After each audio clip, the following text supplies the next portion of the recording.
the social media advice about entrepreneurship. We are going to review it and give you some comments because there is a lot of misconceptions about entrepreneurship, and it's important to understand what to believe and not what to believe. Hi, Christian. How are you doing today? Hello, hello, hello. I'm doing well. How are you? I'm pretty good. Yeah, I didn't manage to have a power nap, unfortunately. Time flies so fast. It's crazy. But at least I prepared a little bit of social media posts. Great. So let's jump into it. I found some juicy tweets on Twitter because on other platforms it's a lot of they elaborate, but on Twitter it's quick. It's like, yes, it's correct, but then you can misunderstand it and follow in the wrong direction. So I will share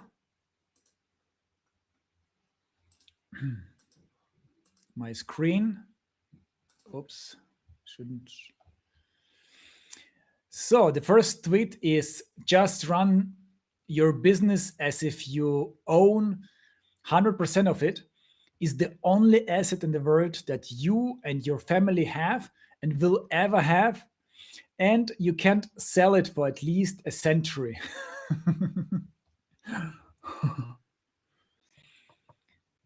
Interesting take. It says from Warren Buffett. I'm not sure if it's if he. It's also probably if it's Warren Buffett in reality, we would have to check. But he mean probably big corporations, not startups, because it can have a big toll on you if you. Oopsie, this is me again. How do I make it? So now, yeah, for startups, I think I've seen many social media posts that are talking about like motivation, but but, but for me, I feel like as a startup founder, you usually have enough, like a lot of motivation, especially in the beginning. But motivation along will not bring you. It can bring you even like to burnout. And if you put even more pressure, like, oh, it's the only asset I will have in my whole life, it's the only chance, it's not a healthy perspective on entrepreneurship, I think. Probably is also important to know in what context Warren Buffett might have said this, Yeah, because this is actually a uh, yeah, a good example of like what could have been applied to like 50 or 80 years ago might not be applicable now in our current times. I true. mean, That's a good and point. it's also depending on what kind of business you're running. We are usually focused on online and digital stuff, but this could also be like a family restaurant, and then it's a completely new take, in my opinion. But still, even if it's a restaurant, I wouldn't recommend like to see it as a no, like there is no option to fail or to close it. Yeah, absolutely. I mean, yeah, sunk cost fallacy is a good point. People shouldn't fall for it.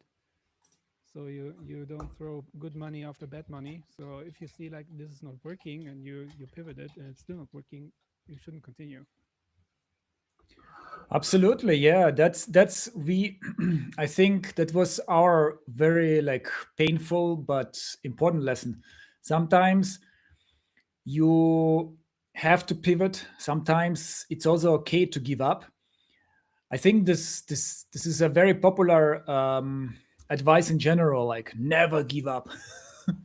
But how many people burn out before they, like, if you compare to those people who never gave up, like for a long period of time, and then succeeded, versus people who didn't give up for 10 years and burned out and broke and were broke and like uh, lost maybe friendships and family and health. Is it really worth it? And sometimes sometimes I feel like if you go back, you go to a job or agency, like start an agency or freelancer, and start earning money, and then after some time you can go back to this, to the startup idea, and try to figure out, okay, now I can try something completely different and see how this time goes.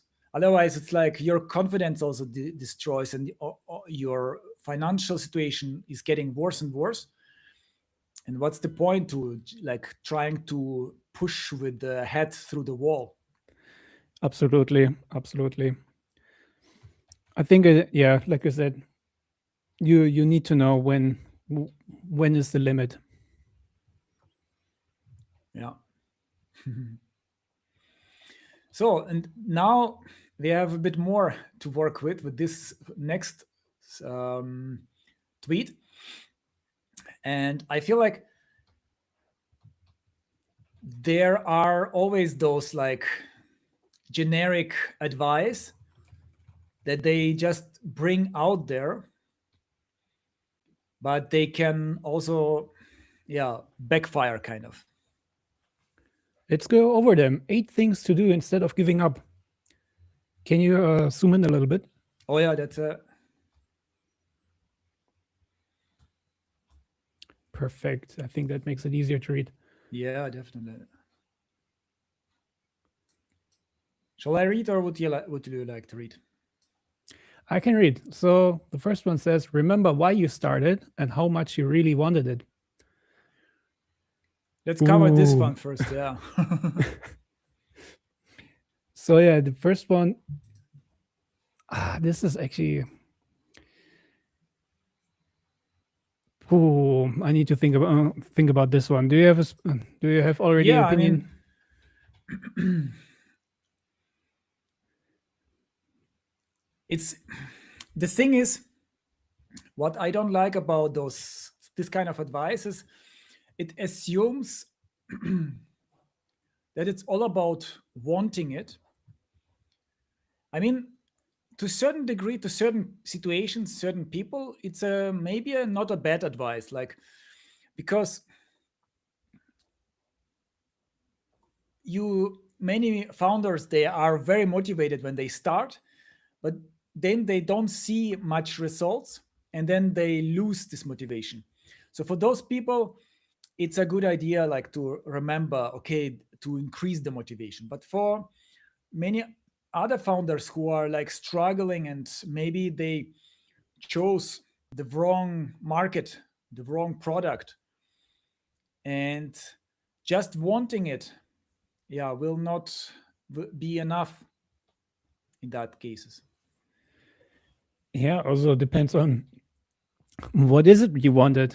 Did you want, like, what is your goal? What has been your goal in the first place with your startup? Is it like the shallow goal of making money? Is it like I want to turn my hobby into something more like serious?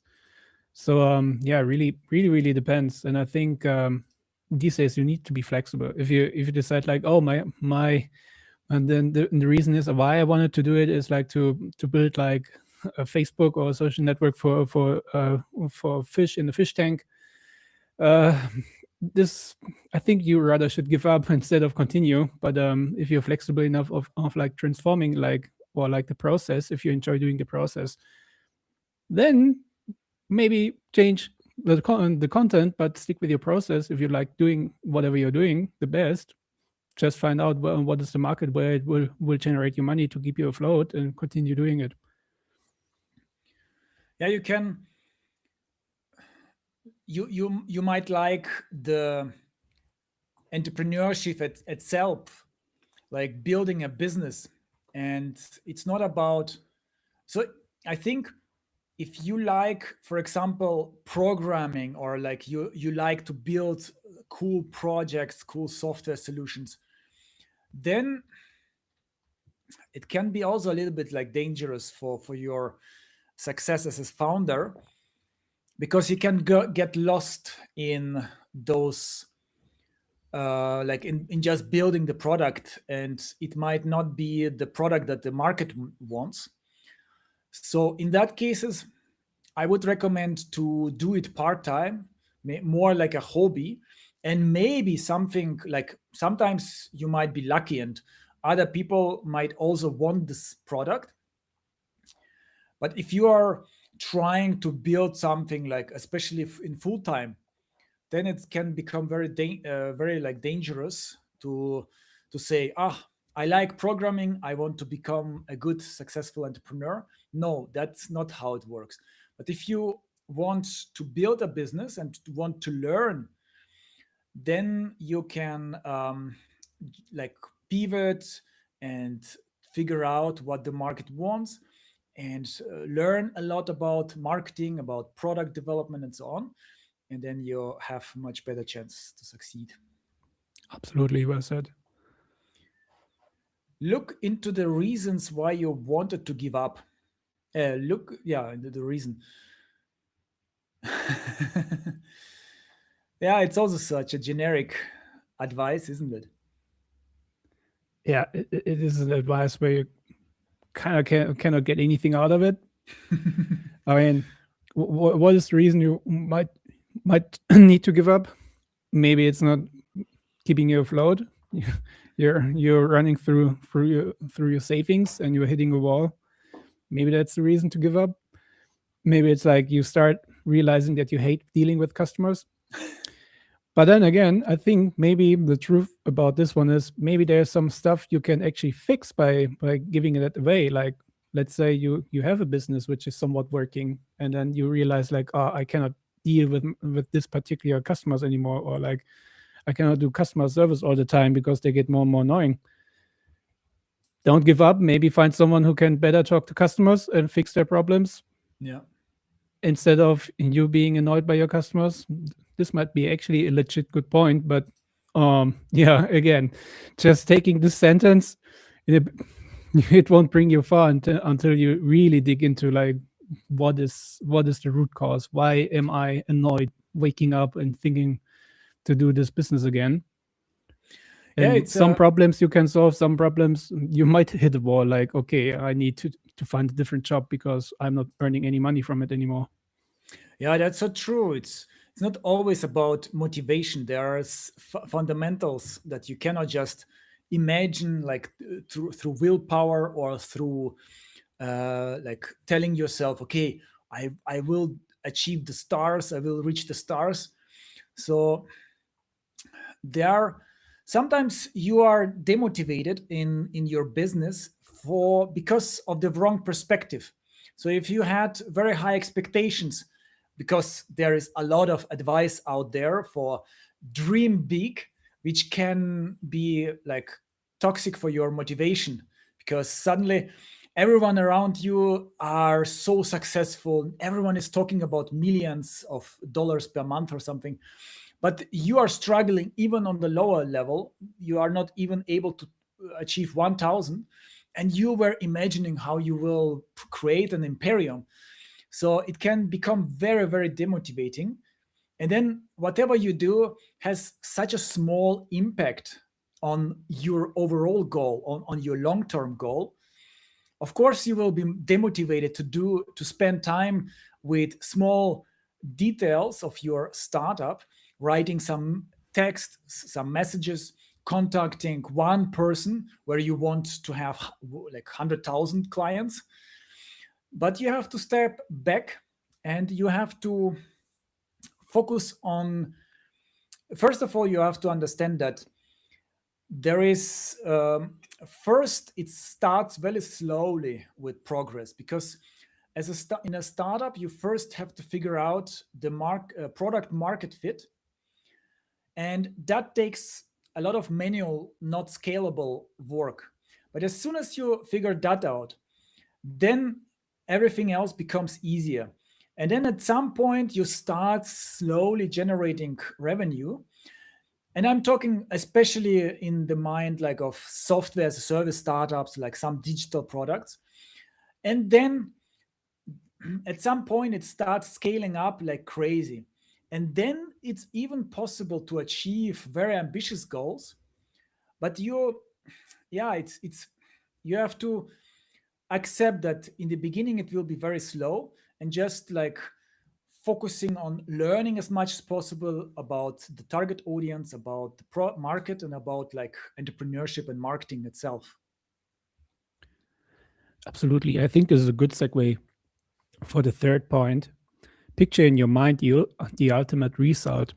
And I think this is not just what you just said, but there are some really good YouTubers out there as well, like this healthy gamer mindset guy who also said like you have to reverse engineer actually your goal and then go back. Like for instance, he always says like I want to become like game designer at some AAA studio, and then he's always going breaking it back down like how do I do that, what should I do I need to, what skill do I need to acquire, where should I apply to, what are the right people to approach. And I think this is also like a solid advice, not just in entrepreneurship, or especially also in entrepreneurship. You have to think of your ultimate goal, but then step back and, like you said, like split it up and be aware that it takes slow, that it's gonna go slowly in the beginning, and that you have like to do step by step things, and at some point you can, yeah, go into deep more, and like you said, like what are processes I can actually hand off, and what are things I can scale up, and where can I actually get like this the wheel into motion. I think, I, yep. I mean, speaking from our own experience, right? Sometimes you get lost in like the nitty gritty or the daily business so deeply, and then you're like, what is it actually I need to focus on? And yeah, I have it sometimes on a weekly basis where some things are popping up all the time, especially with projects, and then at some point you need to be like, wait a sec, what am I actually, what is the thing we were gonna was supposed to do actually in the first place, not just reacting all the time, but also like there was somewhere a plan we need to execute, and are we actually still on track? oh yeah, that's a good point. I'm a huge fan of this approach from the book, The One Thing, where you have your long-term goal, and then you like look at it, what is your short-term goal, middle-term goal, and then every single week you evaluate. So if and you are always have like the next priority, so that if you achieve that, everything else like will be much easier to achieve for your short-term goal. And you review it every week. You make sure that you spend majority of your day on this particular thing, because for example, startups, they all oftentimes skip this product market fit, and they try to promote it with Google ads, and then they spend a lot of money, and then they are disappointed because actually the first one like priority is to figure out who wants this product, and in which kind of product do they actually want, which kind of priorities. So if you spend like the first few weeks every single day, like at least 50% of your time on figuring that out, like contacting those people, talking with them, it's not scalable, but you learn so much. And then I think what from my experience I learned, then it's also important to review what you have done, Oh because yeah, good sometimes you point. feel like you haven't done much this week or like last month, but in reality all this knowledge that you gained from speaking with those client prospects, maybe you didn't generate a client from those because it takes some time, but you came so much closer to getting clients, to getting revenue.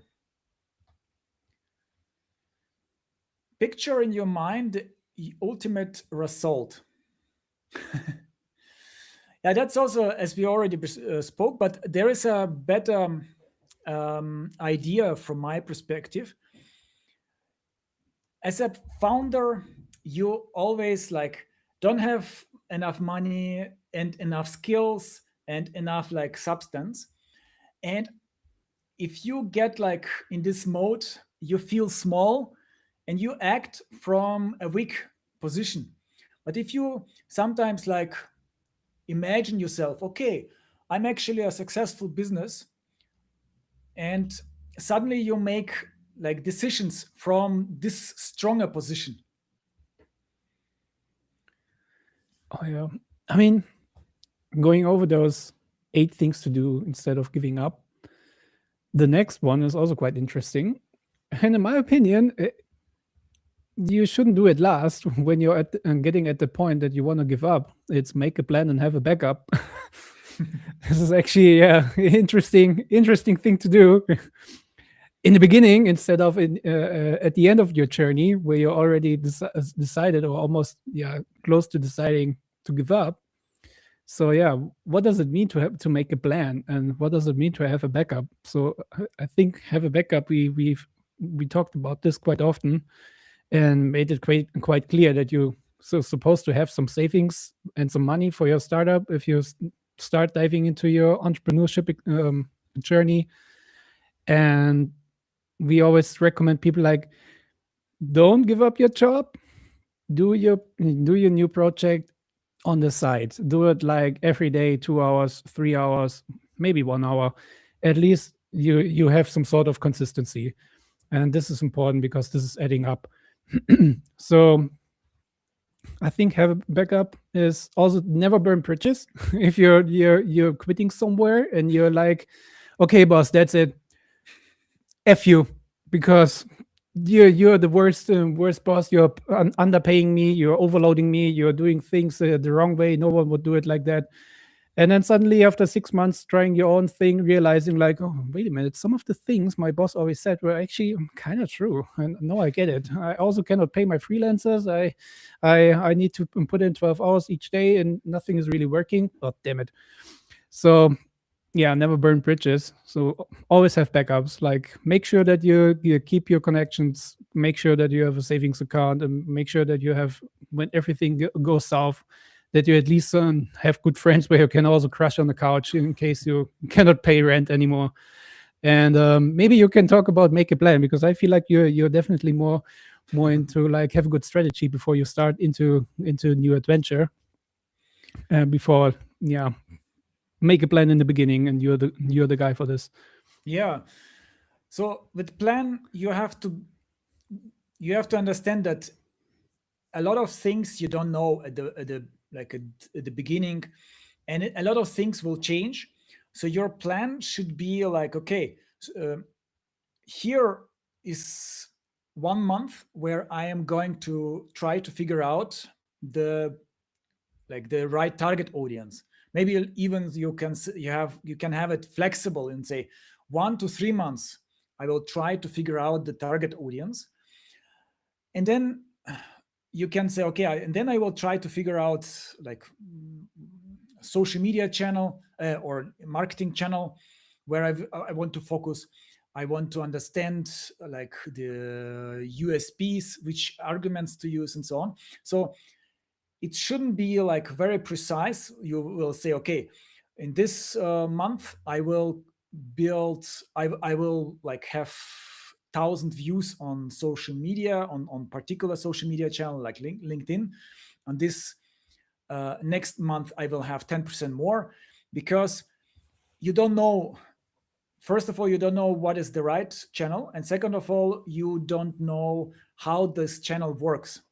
So the first year is all about learning.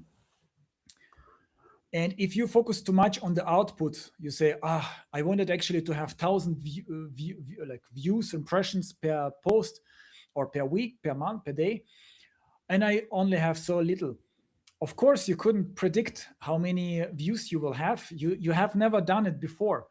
So with a plan, you have to be like not not expect that you also with the initial product idea will usually you have to adjust it after a while.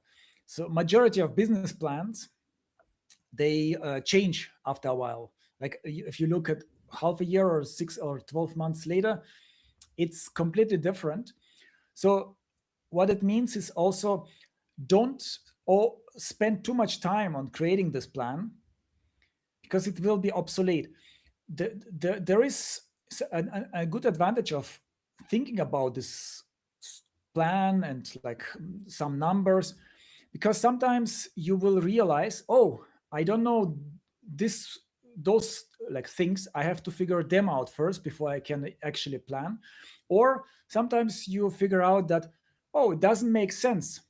If I want to achieve my goal, maybe 100,000 euros, and my price for per month is just 10 euros per month, and my market has maybe 1,000 people in whole like country, then you realize, okay, there is something is not adding up.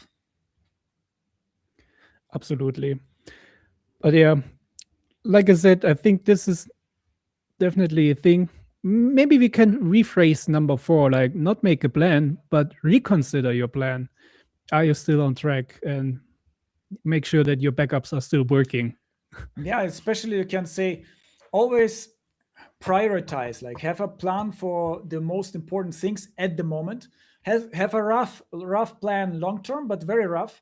But short term, always like think about what you are going to focus on next week, but also even next day. Yeah. You are good in that. You always plan really well, I think, in advance, like for the whole week, for the whole day. Yeah, I think this comes also from software development companies. They have like their sprints, they have like their backlog, they know what to do, and also they're not sticking too much to the future, but they reiterate on things quite easy. And then yeah, to be honest, I haven't done it properly in past companies, but you also have a retrospective meeting where you actually sit down with your team, like, okay, what was the things which were easy to implement, and what were things were tough to crack, and what were things which, in retrospect, doesn't make any sense, like how we tackled it. So it's also good to check in, like you said, and I think it was already on point 3, check in and see like how did it actually go, and are you still on the right track with whatever you planned, and are you still like walking on the right path. Yeah, the next one is find support from others. And yeah, this is actually the first advice from this list which I like. Yep. You will be surprised how many people in your network might be willing to offer you some free advice, maybe even some free call, especially if you know if you have some relationship, not just online, but also like you know this person, and that can be really valuable. But of course, you have to be careful. If you talk with employees who have been working for especially like bigger corporations or government, they will give you advice from their perspective, but it will not be very helpful usually because they will be very like, oh, what is entrepreneurship? Oh, you have to be careful. Oh, you have to be all about safety. So you have to be careful whom you get the advice from. So like people who have achieved the things that you want to achieve, but also not in a like far away step.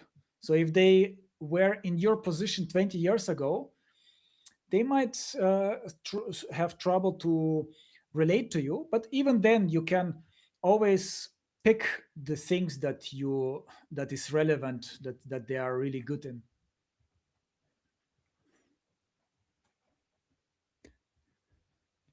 The next one is also quite good. Oh yeah. Be grateful for the good things while struggling. I think we can also say, well, comment on this one, that we have been through this. Like whenever Yeah. we were happy, like this week we can afford food and the rent is not in jeopardy. So this is sometimes really good because there's one thing called lifestyle creep, and I've seen people who had success early on and like a quick success, and suddenly their monthly income, they're adjusting their expenses to that one because they're like, ah, yeah, it was so easy to get to 20K a month, easy. I can replicate it anytime, and then and be a little bit too overconfident. And then suddenly they realize like their business doesn't work because all they did was some, I don't know, let's say it was some arbitrage because they were leeching off like traffic from a platform, and suddenly they realize like, why do we have such partners? We can do it on ourselves. And then suddenly like all those people who were profiting from this situation are suddenly, finding themselves having no income anymore.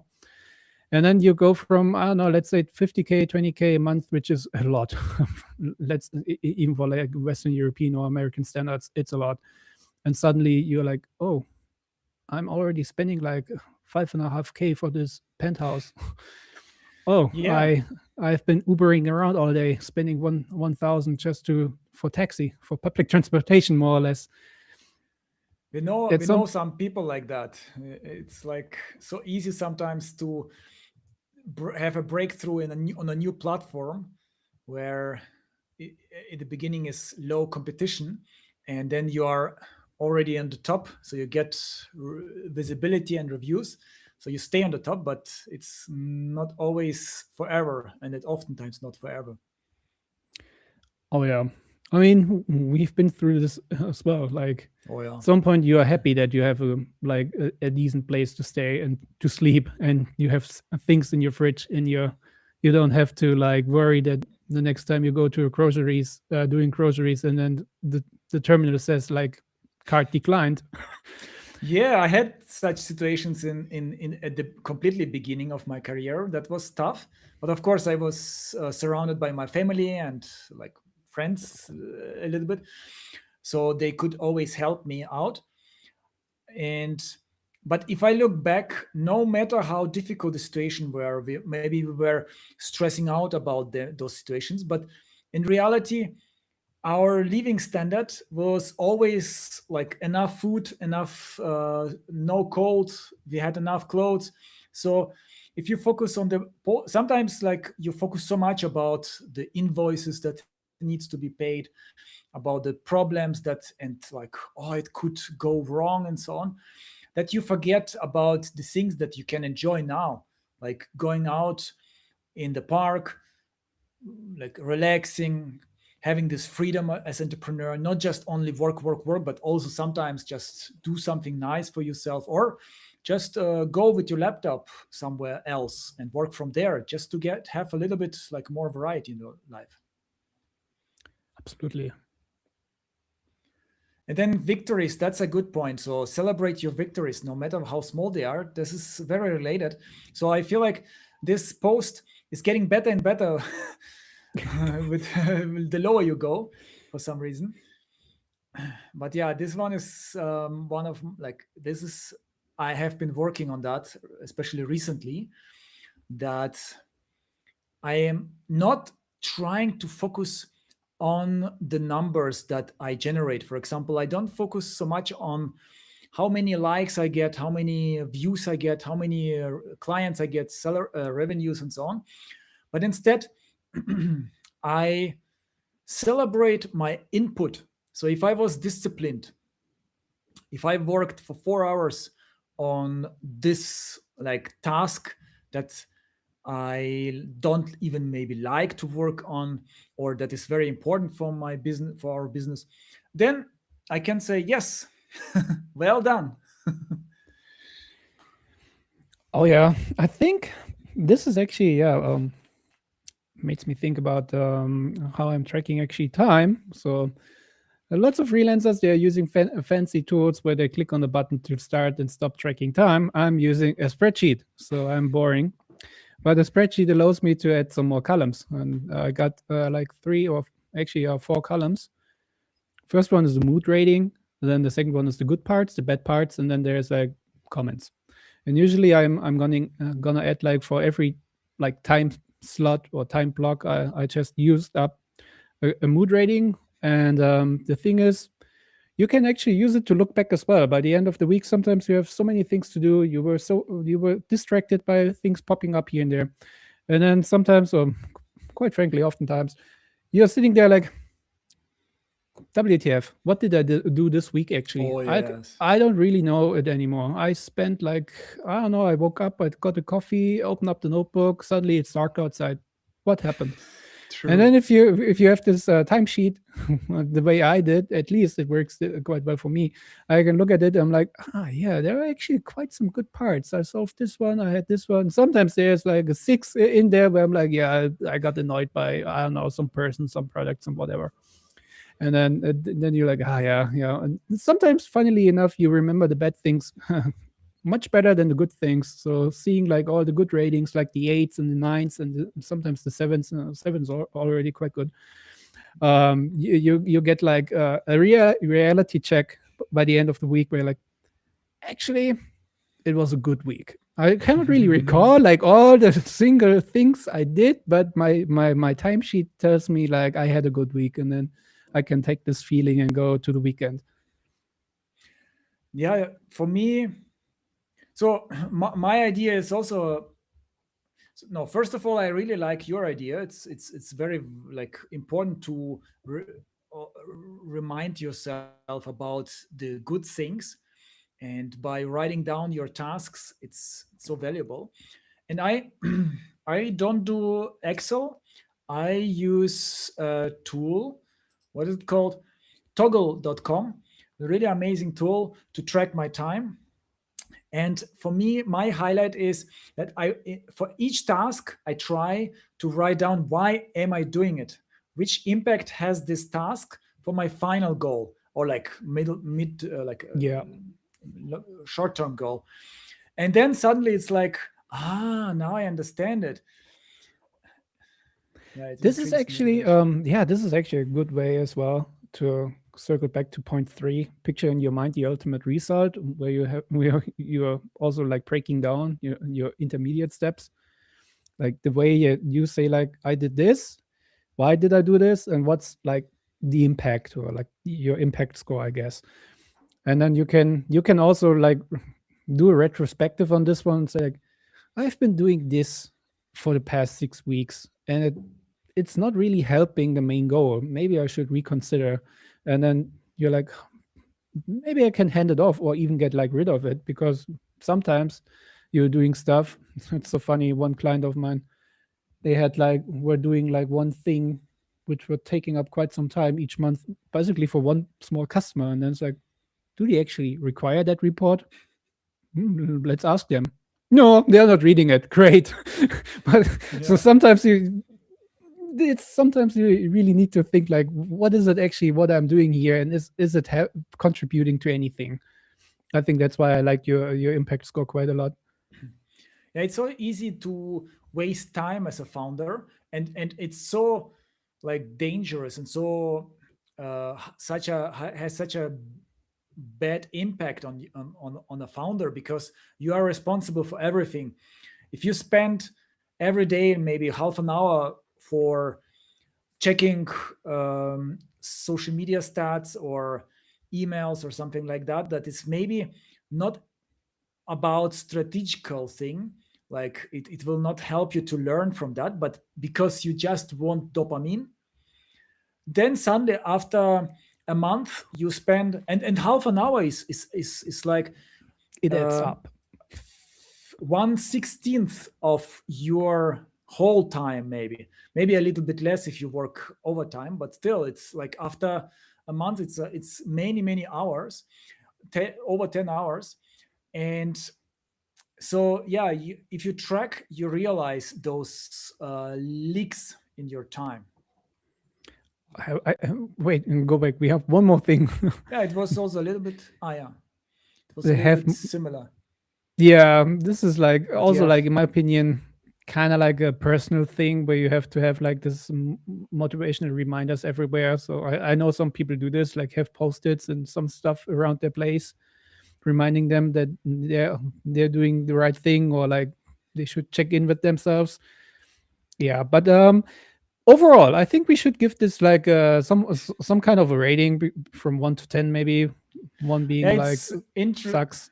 Oh yeah, that's a good idea. 1 to 10.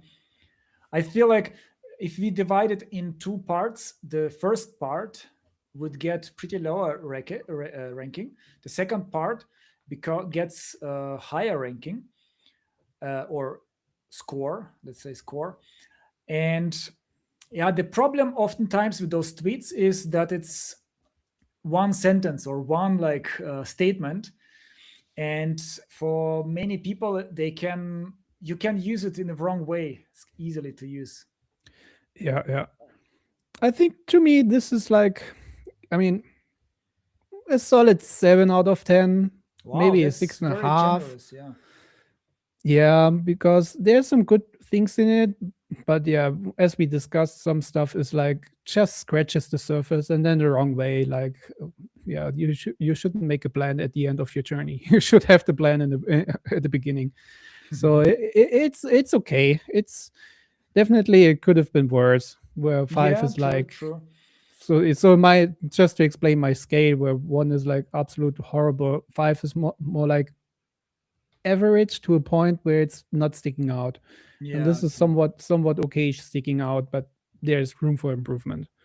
Yeah, below 5 it's probably where it starts to be negative, where it starts to Yeah, have negative impact on where it founders who tends follow it. in going into the BS area of things. Yes, I'm we are going to review advice from successful like gurus like Andrew Tate. And I think we will see many more five below 5 scores at some point, not today, of course. Let's go. What's the next one? So this one is also a bit bigger. Yeah, we can try to make it quick this time. So dream big. Oh, I hate this advice. I'm To be gonna honest. be a next Jeff Bezos. Everyone stand back. This is closer to Andrew Tate kind of advice.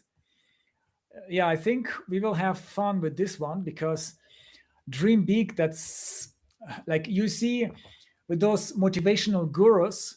Oftentimes, those like dream big. Those billionaires, they also did that and that and that. And now look at them where they ended up. Or look at me like themselves.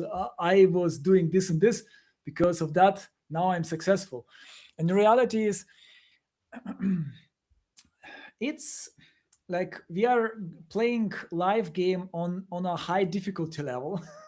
The younger I was, the less experience I had as a entrepreneur, the easier I was expecting the life and entrepreneurship to be. But then you suddenly realize, okay, I mean, to a certain degree, like to earn 10,000 euros a month, if you do it like for very long time and failures, maybe you accept the failures and stand up, it's not so much luck. I think you can find like if you can achieve that, but like if it's multi-millions, then so many things have to align, like the market situation to be in the right place at the right time, but also your own skills and talents. For example, some markets, they um, prefer some analytical people. For example, nowadays there is this big trend of AI generated YouTube channels without face. It can work, it works for some people. Of course you will not become multimillionaire or billionaire or something, but still. But those people, I think, not everyone can do the same thing. And especially, first of all, it's already very late. So those people who started, they have such a big advantage. They are already like know how to do it. But still, if you are very analytical, when you can like when you can analyze data and then find those niches and then create them, you have chances. But if you are more a creative person, maybe you have other skills, maybe you are a good salesperson, you cannot just copy that and achieve big results. Yeah.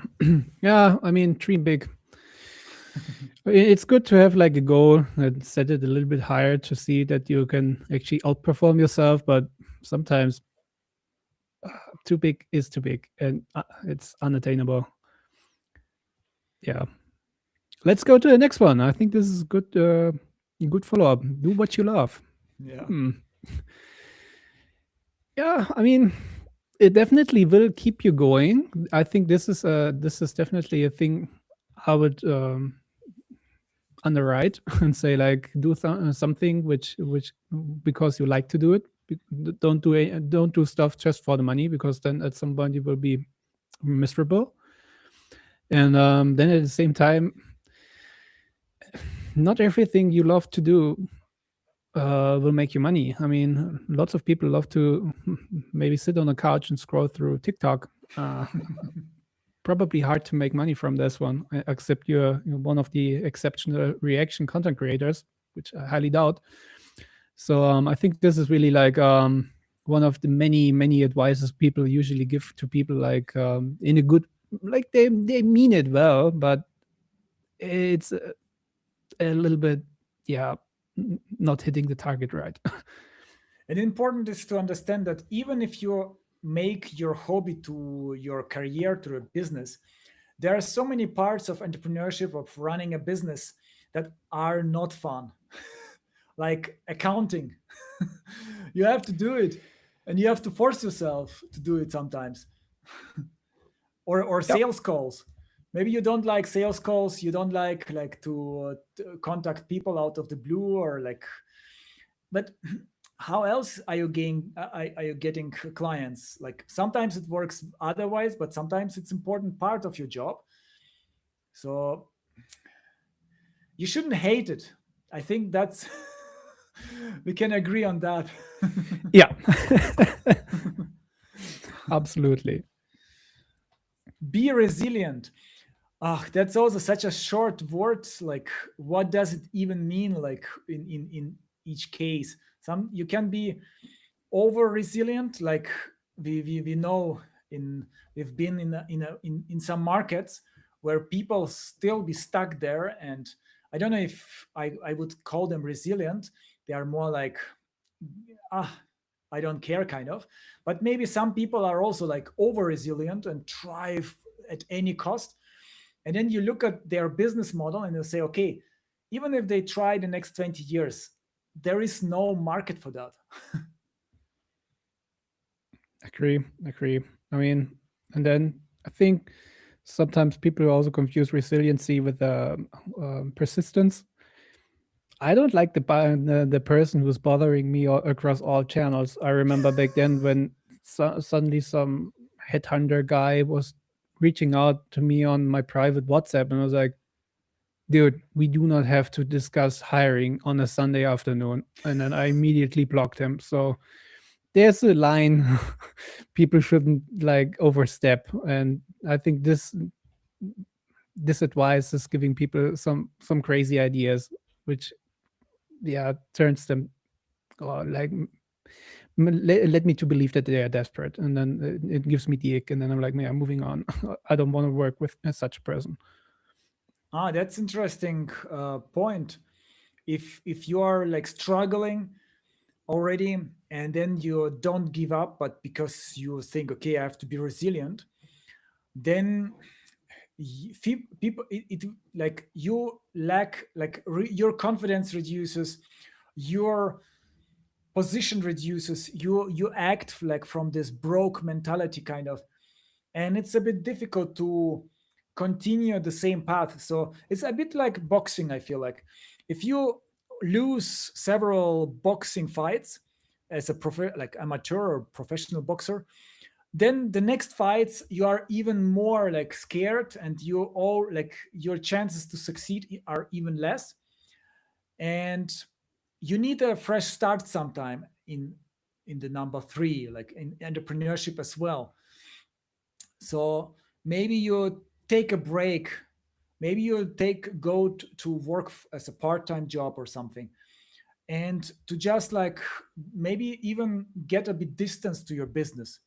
And sometimes it's also a good idea to get some consultants to check out what is actually wrong with my business. Because I feel like resilience, people could understand like just continue doing what you have been doing and don't give up.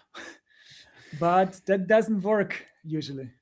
Yeah, I think this is actually an interesting take on how to define resilience here. I mean, like I said, get some consultants and see that you actually, if you have a weak business, that you make it strong, and you build up some kind of resiliency that way. But yeah, don't become desperate, or like don't become, I forgot the word. I just had it in my mind. What I wanted to say was actually a good one. But anyway, yeah, yeah, don't be like,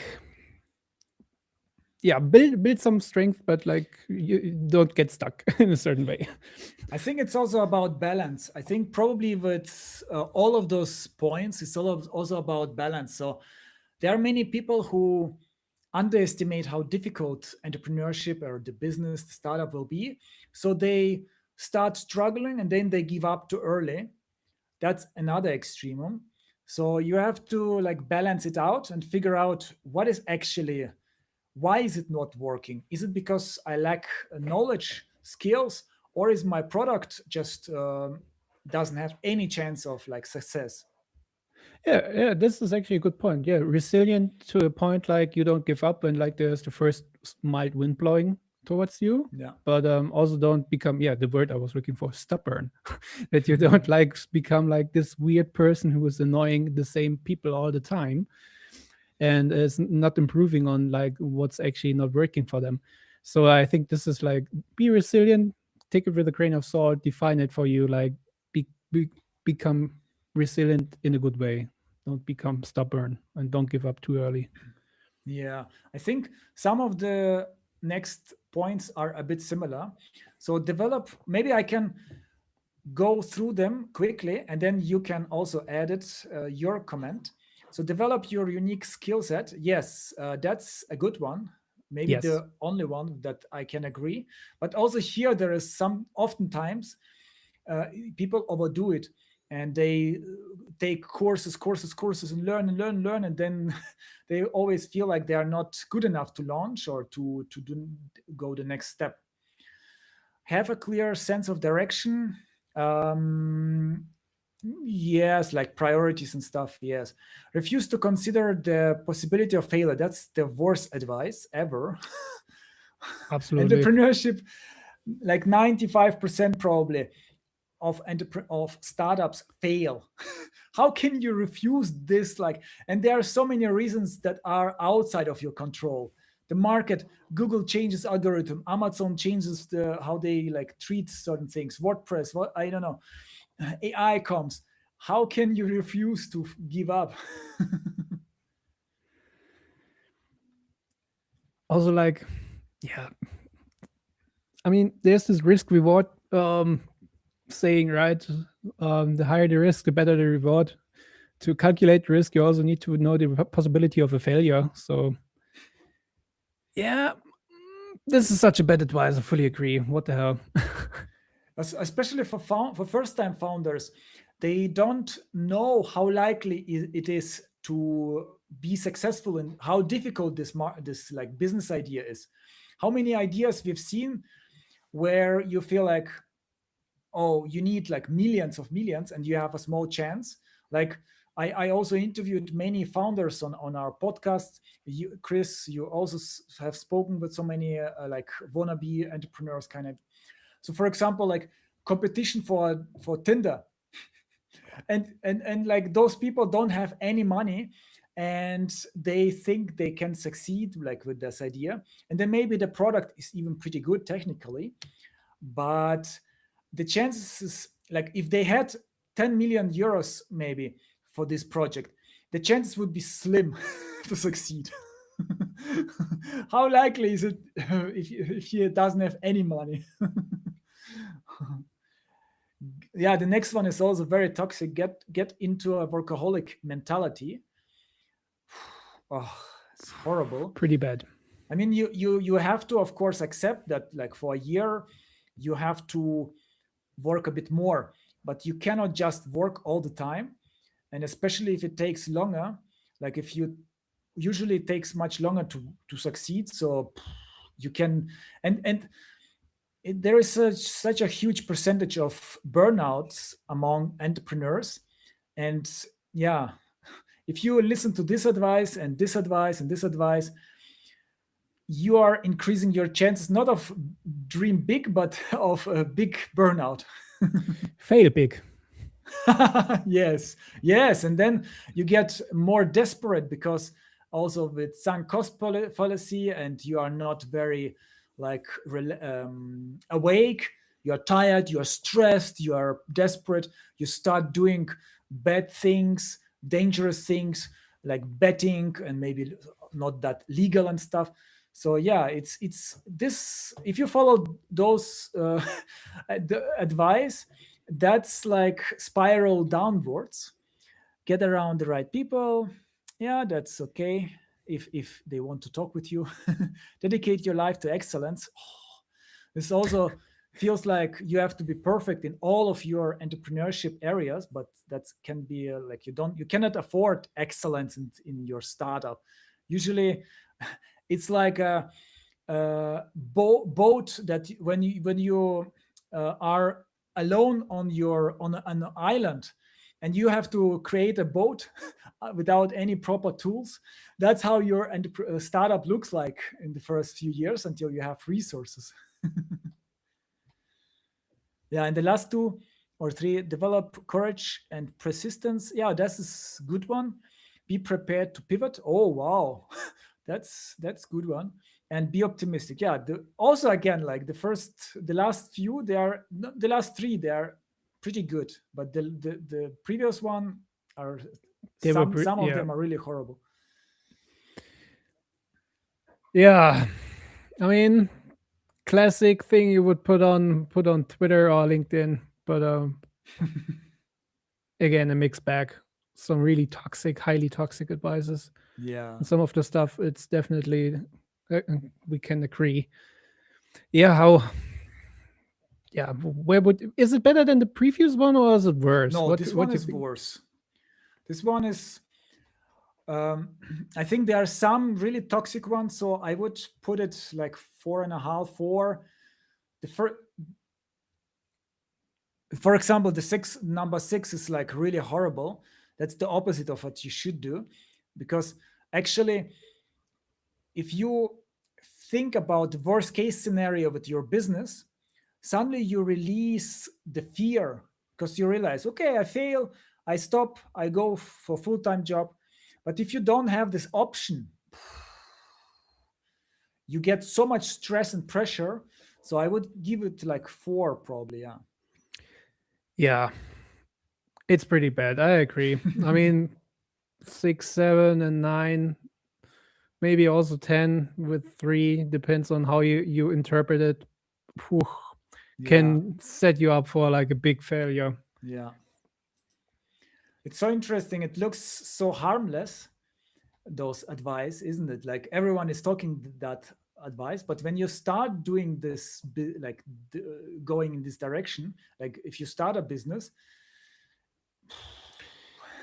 The thing is, everyone wants to be positive, and I think the big thing would also like, I mean, people like positive messages, right? That's why they're reading stuff like that, because this is more or less reaffirming them that they're on the right way, even yeah, sometimes they aren't.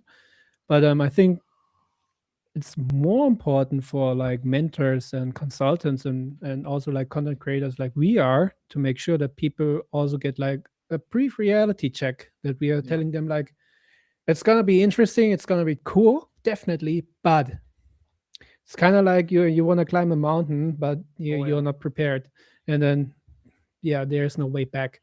So that's why I think that there needs to be more content, or like more people who are not just like confirming someone's beliefs, but also like, hey, listen, this is, I appreciate the enthusiasm you're putting in, but hear me out. This will fail with a yeah, 99.8% chance of certainty. So don't do it. And if you still do it here, there are some good connections. This is actually one good advice from the previous one. Have the right people around you, have the right network. Yeah. And by that I mean like people who can help you and people who are honest with you, not just like confirming what you're telling them. Yeah, absolutely. I think it's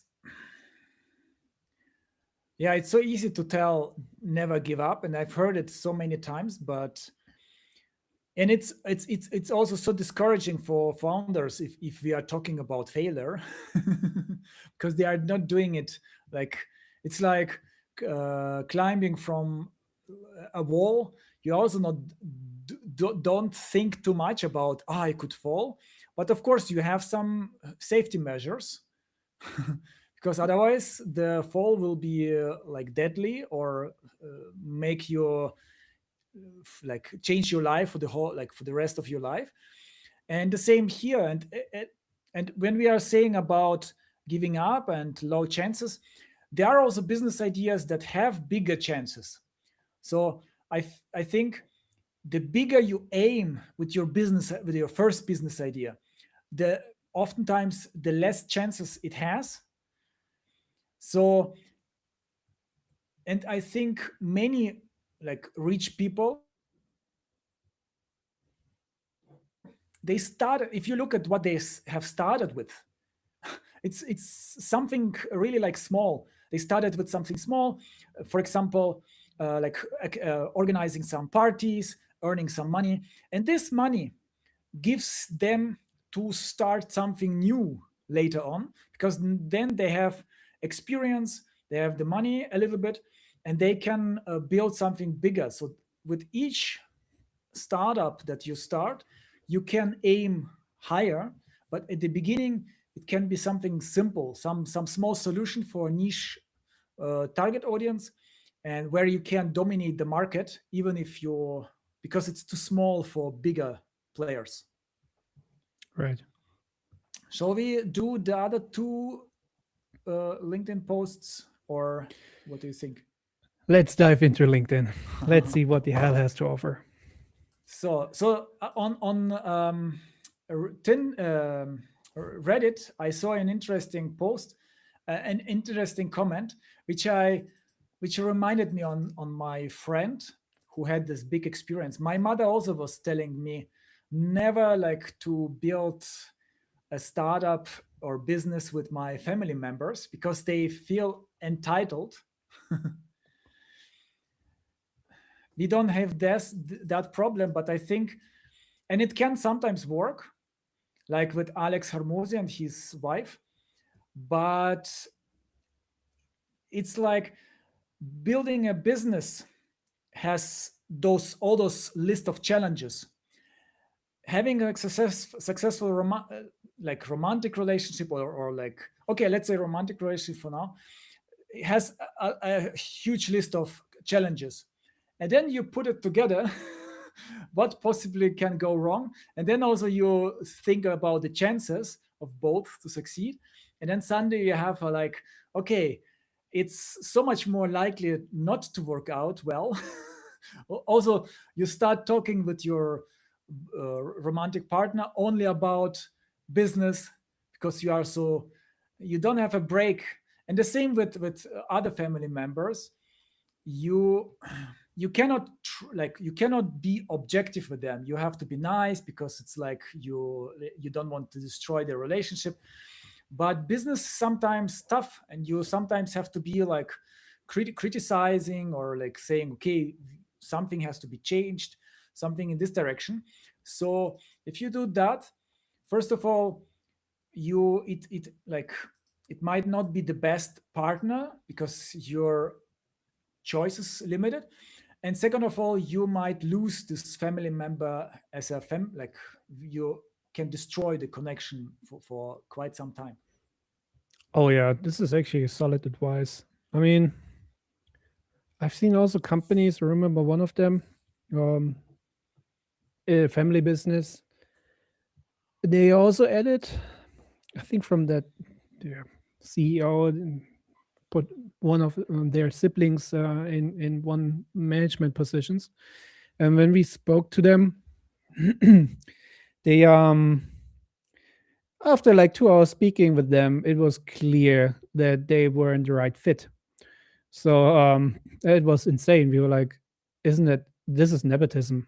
I mean, they put the person there to I don't know why, but it was clearly not helping the company, and you could see it in their decision making. I won't go into details, but it was for an outside party. We were there doing an audit and a due diligence, and we discovered like within a few hours, like speaking with those people and people around, like there's someone being installed there, being a family member who has no clue. And when we spoke with them, it was also clear that they are also not passionate about this. It's maybe the person was looking for a job, and at some point the family was like, okay, someone quit, just put them there, and he will have, he, she, it, whatever, will have a position. And you always have to, this is, yeah, you shouldn't do that, because this is gonna harm your business in the long term, because this will also tell like the people who are applying with the company, no matter how good you are, there's gonna be someone who is worse. They will be preferred because of certain relations, like relative relations. So yeah, it's not a good signaling. It will harm the business long term, short term. And like you said, if there's like some elephant in the room which needs to be addressed, how to do it? I mean, you cannot tell your sister whatever, like, you're fired, you haven't performed at all, and now numbers are going down because of you. This is gonna be a tough talk to have. So yeah, highly advise against hiring unless the person is a good fit. If that person is having all the qualifications and a track record of being a superstar, why not? But if you're doing it just because that person needs a job and this is the easiest way to give them one, don't. Just let them hire, continue applying with other companies, but don't give them a favor, or at least put them in a position where it's not harming the whole business. Yeah, that's a good point. With there's always exceptions. If it's really a optimal, if you together are a really good team, it's possible that it can work. But yeah, be just aware of the risks. So the free advice trap. You've been in founder mode long enough. You've probably done, you have a problem, you ask for advice and you get many different advices. You get many different answers. So you feel like you You don't, need to you need to more learn even research. more. Yeah. I really like this angle because yeah, it can also, especially with non, if you ask the wrong people, like in your family, they will always, like in my family, for example, my father didn't understand internet and he didn't understand like what I'm doing, so he was always very negative. And if I was listening to him, I would work a normal, like a big corporation, normal job. Then he would say, okay, I understand this is a job, and everything else is not a real like job. But yeah, this is actually an interesting post. Um, the free advice trap. And you hit a problem, you ask for advice, you get 10, 12 different answers. So you go back, more videos, more threads, more prompts, more opinions. At some point, you need to take a decision. And Yes. actually, this is a good idea to make some more in-depth video on this, maybe, like to find a good decision making framework Yeah. to help the people actually to like, hey, you need to weigh like what are the risks on this thing. And sometimes you spend too much time on simple decisions, like which has like a outcome of nothing or virtually nothing. And you Yeah. need to explain to people what is the impact of what option. And at some point you're running out of time because you need to take a decision, because there might be deadlines, there might be whatever, there might be, who knows. So yeah, if you get 12 different answers to one question, maybe from 5 different people, might be also like a more emotional topic where you have to listen to your guts instead of trying Yeah. to get more insights on it, because there is no clear and objective answer to that question. I think it's also about understanding, first of all, you are not taking their advice and like in how to make your decision. You are just collecting information, and who is competent enough to give, or which kind of information can you take where you say, okay, this person knows what, because knows about this area because he has so much experience in this area, so I will take that as like gold kind of. But this person is telling me about area that he doesn't have experience, so I have to be a bit careful. And it's Yeah. more like inspiration. And I also feel like, first of all, there is oftentimes this fear of making mistakes, this fear of looking stupid, and maybe even a little bit of lack of confidence. And yeah, you have to sometimes just push through it and make a decision, because oftentimes not making a decision is worse for the company than making a suboptimal decision. For example, I see many startups and founders, and even in my in back then, like in my history, not to focusing on one specific target audience, because it's like so overwhelming. Whom should I choose? There are so many options. I don't want. Maybe there is a better option. And then you, for a year, for two, you spend so much time and you try to like advertise to everyone on LinkedIn, for example. You connect with different type of people. If you, even if you chose third best option 2 years ago, and really like focused on this one target audience, you build a network, you build your product just for this audience, and suddenly you would be so much further. And then from that point, you can always say, okay, now I'm ready to diversify and choose some other target audience additionally. Yeah, I think, yeah, what you said, like looking for inspiration, is a really good thing or like point. Um, I remember I listened to one podcast where the guest had a really interesting framework on how to actually come up with new ideas and execute on them. Because he was also explaining the two phases of a project, where you won the first phase, he called it the convergence phase, where you basically start collecting ideas, start collecting resources, and you're reading through things, you're watching videos on topics. But then you have to reach the point where you switch into divergence, where you start like, okay, now I need to go back to something Yeah. which is going to be my plan or my action points. And I'm not sure if he said that, yeah, he said was 50-50. But the point being is, you feel free to collect information, feel free to be inspired, but then at some point, go sit down, distill the required things from your information you gathered, and then build an action plan and execute it.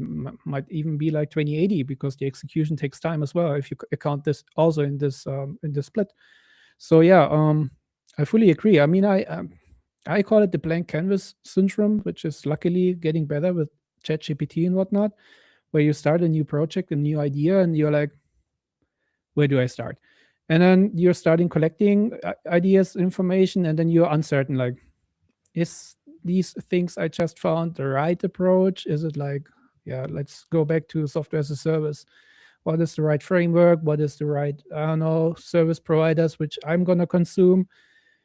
And you can be stuck for months just collecting information on technology, but this won't bring you far at all.